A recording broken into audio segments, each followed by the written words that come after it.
জানো তো, আমার দুই বাড়ির লক্ষ্মী পুজোর নিয়ম সম্পূর্ণটাই আলাদা। ছোটোবেলা থেকে এক নিয়ম দেখে এসেছি, আর বিয়ে হওয়ার পর থেকে অন্য আর এক নিয়ম দেখে লক্ষ্মী পুজো করছি। এমনকি মায়ের মূর্তিটা পর্যন্ত আলাদা।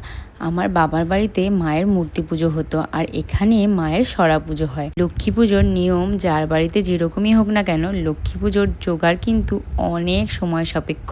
লক্ষ্মী পুজোর জোগাড় করতে সারা দিন লেগে যায়, তাও যেন লক্ষ্মী পুজোর জোগাড় শেষই হয় না।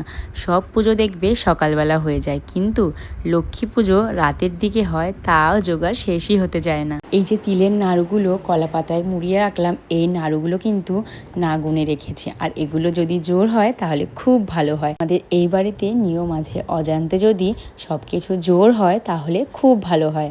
আমাদের নিয়মের সাথে তোমাদের কার কার নিয়ম মিলেছে আমাকে একটু জানিও তো। পুজোর দিনের মামামের সম্পূর্ণ দায়িত্বটাই ছিল মামামের পাপার উপর, খাওয়ানো, ঘুম পাড়ানো, স্নান করানো, কারণ আমি ছিলাম সেদিন ভীষণ ব্যস্ত।